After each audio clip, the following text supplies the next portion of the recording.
La race noire a été capable de survivre intacte aux pandémies qui ont ravagé le monde entier.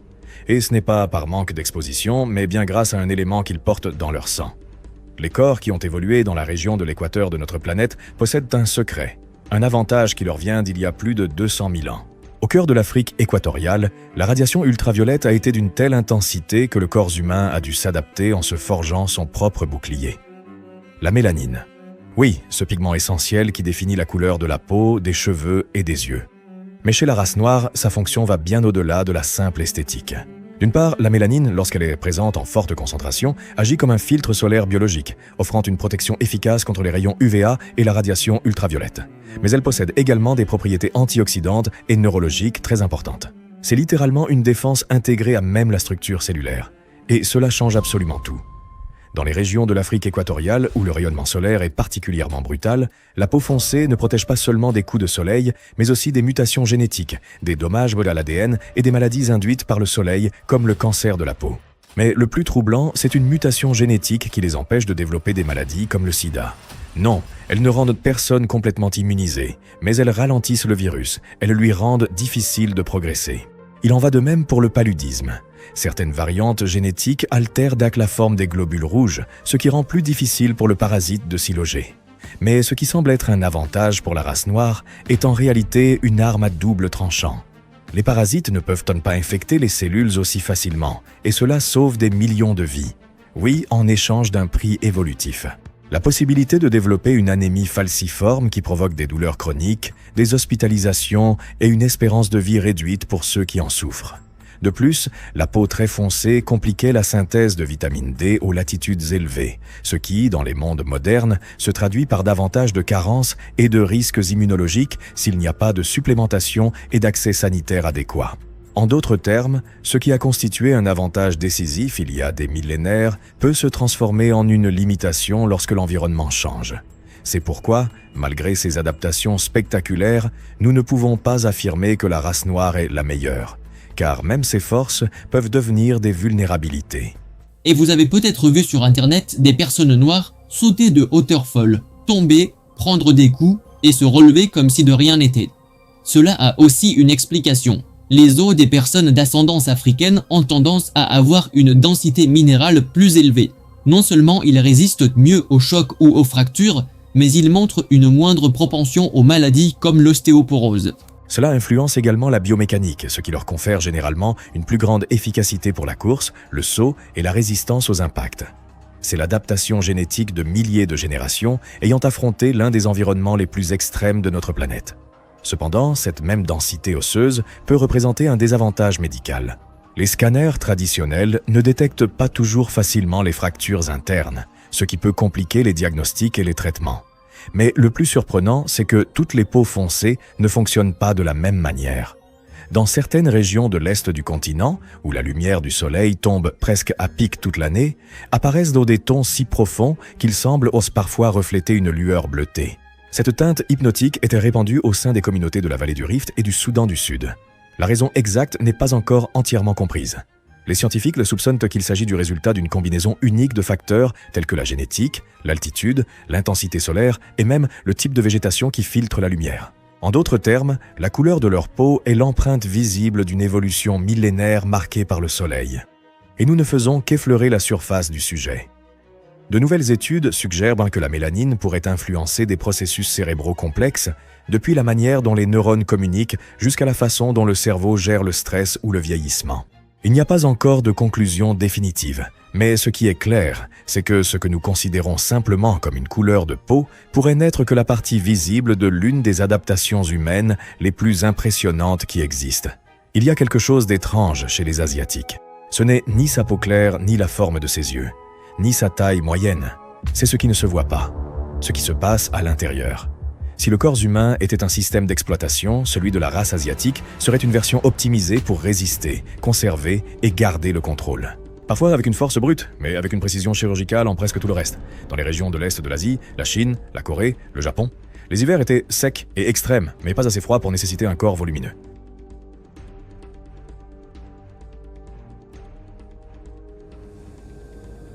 Pas assez chaud non plus pour permettre une structure tropicale. Le résultat a été un corps conçu pour minimiser la perte de chaleur sans gaspiller d'énergie. La peau plus claire est apparue pour la même raison qu'en Europe, le besoin de vitamine D. Mais en Asie orientale, la sélection naturelle ne s'est pas arrêtée là. Le visage s'est raccourci et les pommettes se sont élargies. Et le pli épicantique qui recouvre partiellement le canal lacrymal, ce que beaucoup appellent les yeux bridés, est en réalité une adaptation thermique. Il aide à protéger les yeux du vent, de la poussière et même de l'éclat de la neige. Mais le plus intéressant est à l'intérieur. Les Asiatiques ont une mutation dans un gène appelé ALDH2, responsable du traitement de l'alcool. Plus de 35% de la population d'Asie de l'Est ne peut pas bien métaboliser l'alcool. Ils rougissent, ressentent de la chaleur et des nausées. Pendant des années, on a cru que c'était un désavantage, mais des recherches récentes menées par l'université de Stanford révèlent de quelque chose de vraiment surprenant. Cette mutation pourrait en fait fonctionner comme une véritable défense naturelle contre l'alcoolisme, une barrière biochimique qui vous empêche de sombrer dans l'addiction.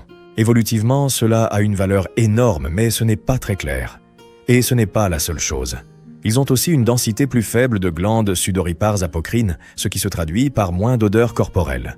Cela semble superficiel, mais ça ne l'est pas. Cela affecte la façon dont les interactions sociales se développent, comment les habitudes d'hygiène sont conçues, et même comment l'espace personnel est organisé. Tout change, en effet, lorsque le corps humain commence à émettre moins de signaux chimiques involontaires. Mais dans le domaine immunologique, on observe quelque chose d'encore bien plus impactant.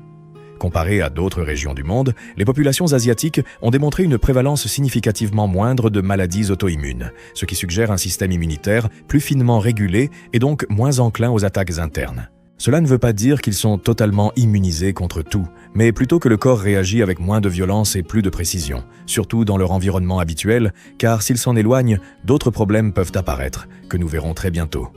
Il y a aussi des adaptations sensorielles. En Chine, on a documenté une proportion plus importante de personnes possédant une mémoire visuelle et d'éthique, ce que l'on appelle la mémoire photographique.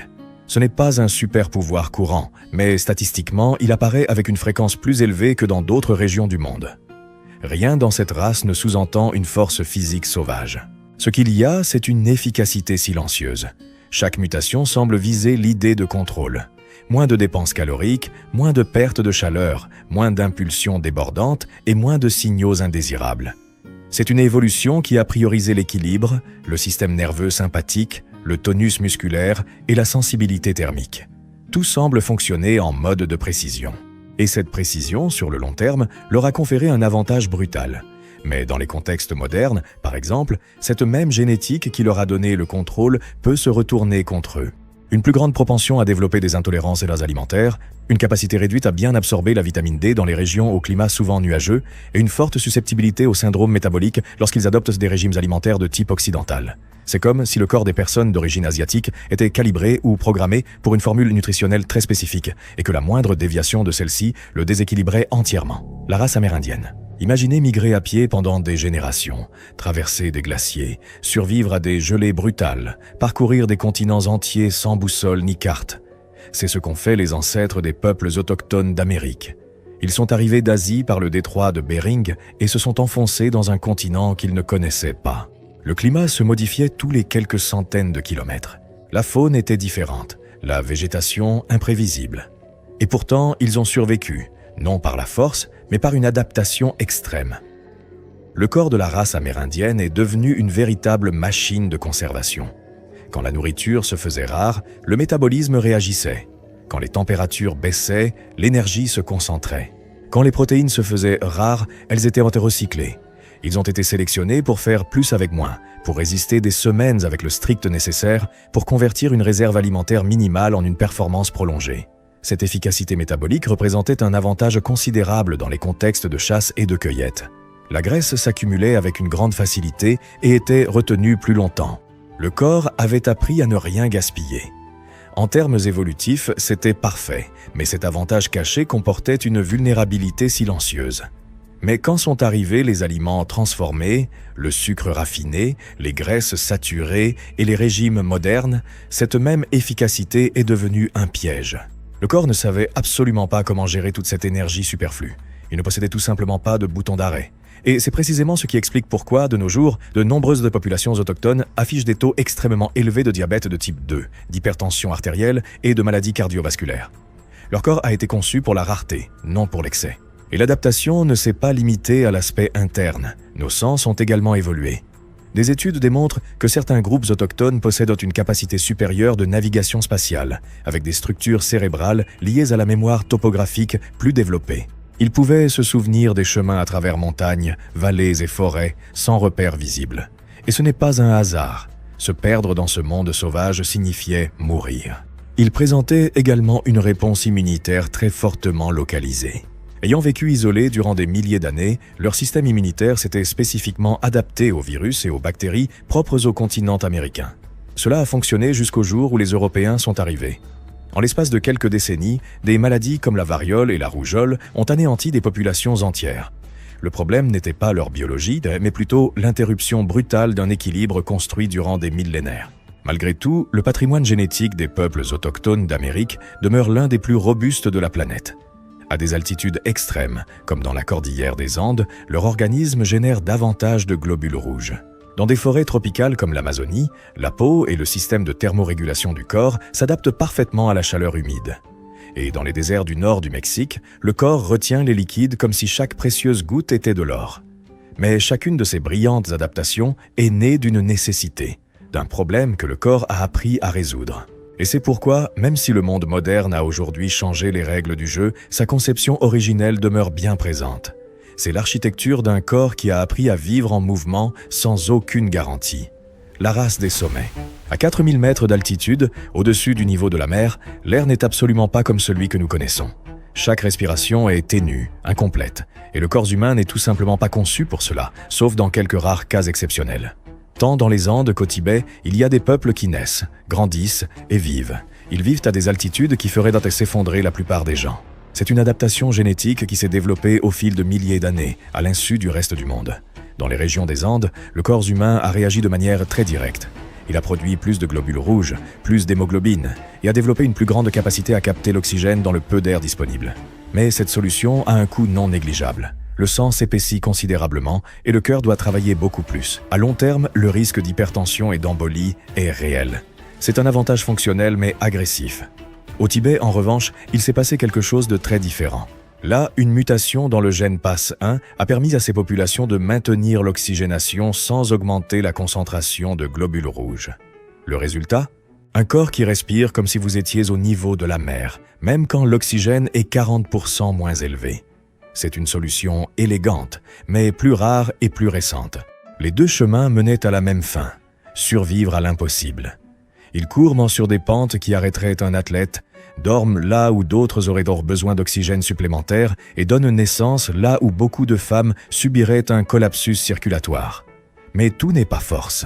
Ces adaptations, qui sont parfaites pour la vie en montagne, peuvent devenir un véritable problème lorsqu'elles descendent s'établir au niveau de la mer. Chez les Andins, un excès de globules rouges peut provoquer de la fatigue, une pression artérielle instable ou un corps qui peine à se réadapter. Chez les Tibétains, leur métabolisme, qui s'est ajusté au froid et à l'air raréfié, peut devenir excessivement lent dans les environnements urbains. Ce sont des races façonnées par l'altitude, mais aussi piégées par elle. La race blanche. Pourquoi être blanc serait-il supérieur ? Cette question a plané silencieusement pendant des siècles. Elle a propulsé des empires, justifié des guerres et déformé l'histoire. Mais si tu l'observes sous l'angle de l'évolution, la réponse est très différente. Elle n'a rien à voir avec le pouvoir, ni avec la beauté, ni avec la culture. Elle a à voir avec la lumière, avec la rareté et avec le froid. Il s'agissait d'une adaptation désespérée à un environnement qui éteignait la vie progressivement, où il n'y avait ni jungle luxuriante, ni soleil constant, ni fruits tropicaux gorgés de nutriments. Seulement le froid glacial, un ciel gris et des mois entiers sans aucune lumière solaire directe.